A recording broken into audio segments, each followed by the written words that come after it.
one particular theme that keeps coming up in the Quran when Allah mentions al-insan, and that is when good things happen, what's our reaction? And when bad things happen, what's our reaction?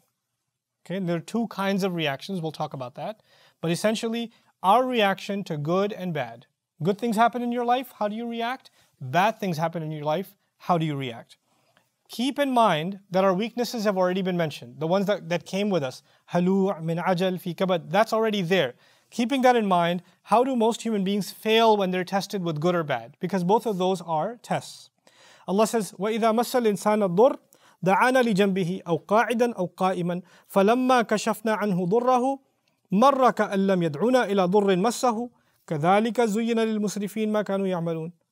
When the human being, harm touches the human being, when tough times hit you, when difficulty hits you, when a challenge hits you, Allah says He calls on me lying on His side or sitting up or standing, like no matter what you're doing, Ya Allah, please just relief, Ya Allah, just end this problem, Ya Allah, please make my dad better, or make my child better, or give me health again. Ya Allah, solve this legal problem, solve this financial problem, solve this health problem. Whatever problem it is, you're constantly asking Allah, Ya Allah, I want this, I need this, I need this, I need relief, relief, relief, relief. Always.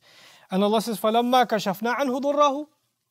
And as soon as we alleviate that harm that was hitting him, مَرَّ كَأَن لَّمْ يَدْعُونَا إِلَى ضُرٍّ مَسَّهُ. He walks around like he was never hit with any difficulty that was killing him, that was hitting him. He walks around like, hey, you were pretty, no, I'm fine, I'm good. As if all those du'as, all that humility to Allah disappeared, and so did your relationship and connection with Allah. No need for dua, now I'm good now. I mean, dua is for bad times, not for good times. That's one kind of reaction.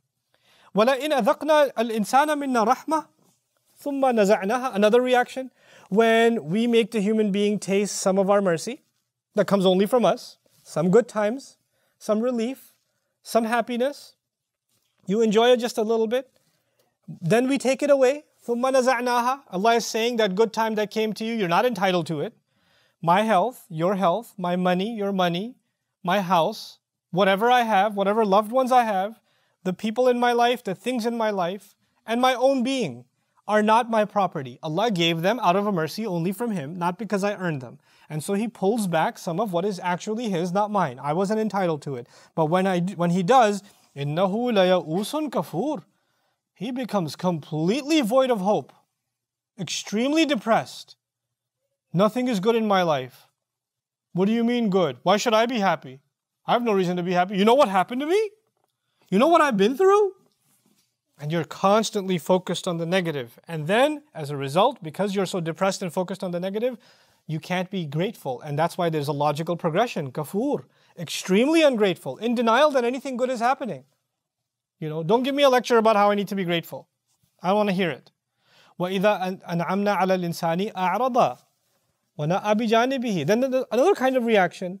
Allah says when we shower the human being with favor and luxury and comfort, he just starts ignoring us.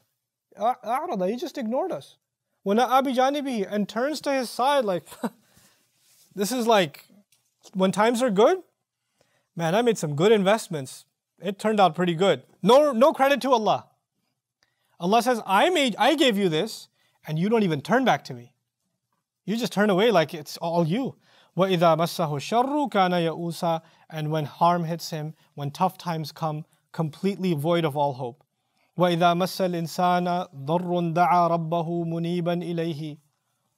When harm comes to him, he starts turning back to God and starts praying to his master.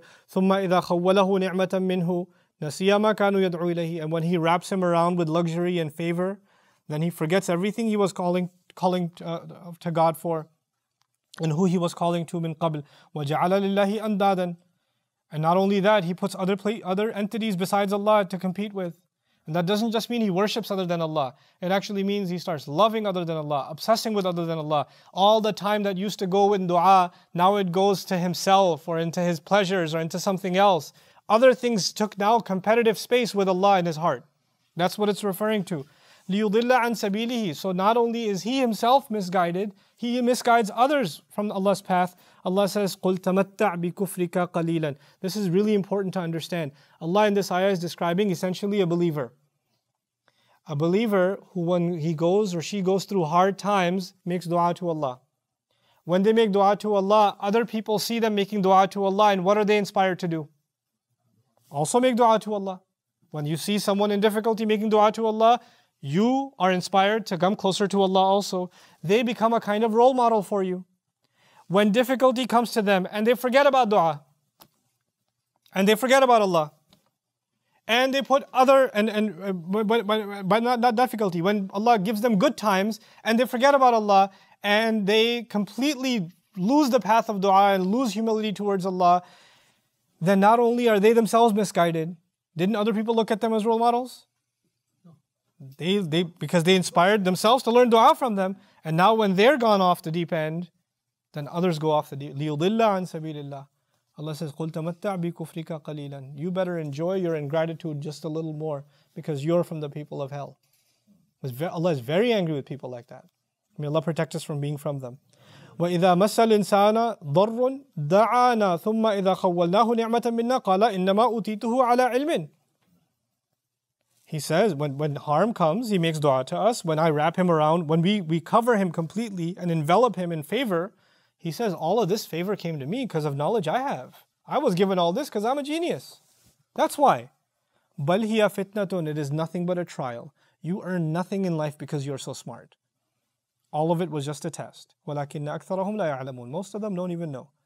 لَا يَسْأَمُ الْإِنسَانُ مِنْ دُعَاءِ الْخَيْرِ. There's another human tendency. Some people, they love asking Allah for good things.